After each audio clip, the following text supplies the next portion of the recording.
Vande Mataram. Micro group Surat સંચાલિત એમકે techno science શાળા પરિવાર વતી ઘનશ્યામ નાંદવાના વંદે માતરમ.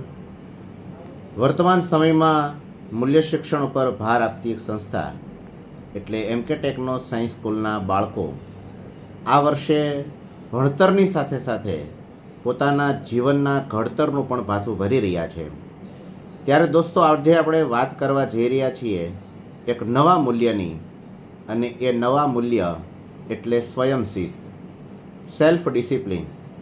આપણે જાણીએ છીએ કે શિસ્ત એટલે સ્વશાસન. આપણે આપણી ઉપર સારી રીતે કામ કરીએ એને સેલ્ફ ડિસિપ્લિન કહેવાય. જીવનમાં આવતી દરેક પરિસ્થિતિમાં બાળકો પોતાની જાતને સમજતા થાય, પોતાની જાતને પોતાની રીતે નિયંત્રણમાં લઈ અને યોગ્ય નિર્ણય કરતા થાય, એના માટે પોતાના જીવનમાં સેલ્ફ ડિસિપ્લિનનો વિકાસ થાય, એ દિશામાં આજે આપણે કામ કરવાના છીએ. આ અઠવાડિયું એટલે કે સોમવારથી શનિવાર સુધી આપણે સેલ્ફ ડિસિપ્લિનને સાથે જીવવાના છીએ. તો કઈ રીતે બાળકો સેલ્ફ ડિસિપ્લિનથી કામ કરશે એ મુદ્દાની ચર્ચા કરશું. દરેક માતા પિતા, ગુરુજનો, શિક્ષકો સૌને મારી વિનંતી છે કે બાળકો પાસે આપણે એક અઠવાડિયું આ રીતે કામ કરશું, જેથી બાળકો પોતાના રૂટીન જીવનમાં દરરોજ માટે સેલ્ફ ડિસિપ્લિનને સાથે રાખીને કામ કરતા થશે.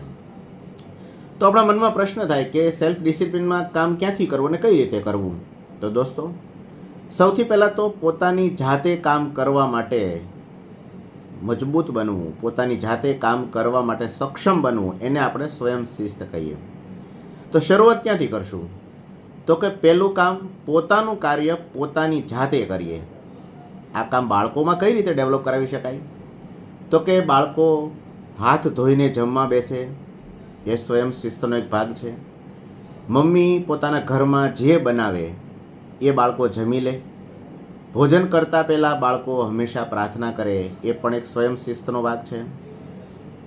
થાળીમાં કોઈ પણ પ્રકારનો ખોરાક વધ્યો ન રહે, પોતાનું વાસણ પોતાની જાતે જ ઉઠાવી લે, તો આ પોતાના કાર્યમાં સ્વયં શિસ્ત દાખવી એવું આપણે બાળકને શીખવી શકીએ. બીજું, બાળક પોતાના દૈનિક જીવનમાં કઈ રીતે સ્વયં શિસ્ત રાખી શકે?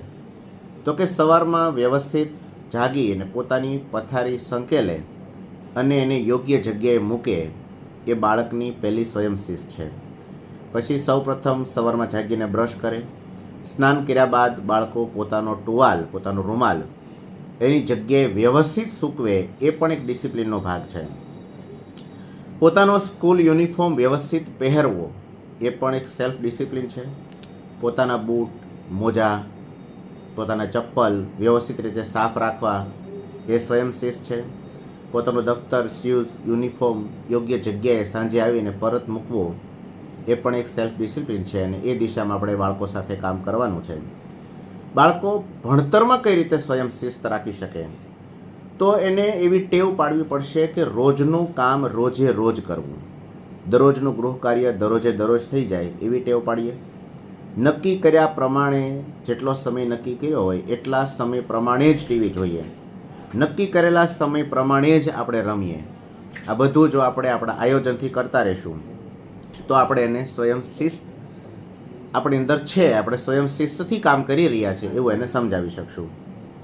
બીજું, રાત્રિ સ્વયં શિસ્તમાં શું કરવાનું? તો દોસ્તો, રાત્રે સૂતા પહેલાં બાળકને સમજાવીએ કે રાત્રે સૂતી વખતે ભગવાનને યાદ કરી આપણું બધું જ ટેન્શન, આપણી બધી જ ચિંતા ભગવાનને છોડી અને ભગવાનની શરણોમાં બધું સમર્પિત કરી અને કામ કરીએ.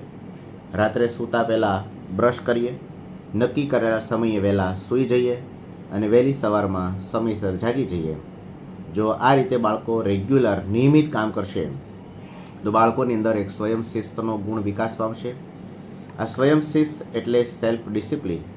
આ સેલ્ફ ડિસિપ્લિનથી બાળકના જીવન ઘડતરમાં ખૂબ મોટો એવો તફાવત આવશે, અને એ બાળકના રિઝલ્ટમાં, એના વર્તનમાં, એના વ્યવહારમાં એને ખૂબ ઉમદા એક નાગરિક બનાવી શકશે. તો આવો આપણે સૌ સાથે મળી અને બાળકની અંદર સેલ્ફ ડિસિપ્લિનનો વિકાસ થાય એ દિશામાં કામ કરીએ. વંદે માતરમ. ભારત માતા.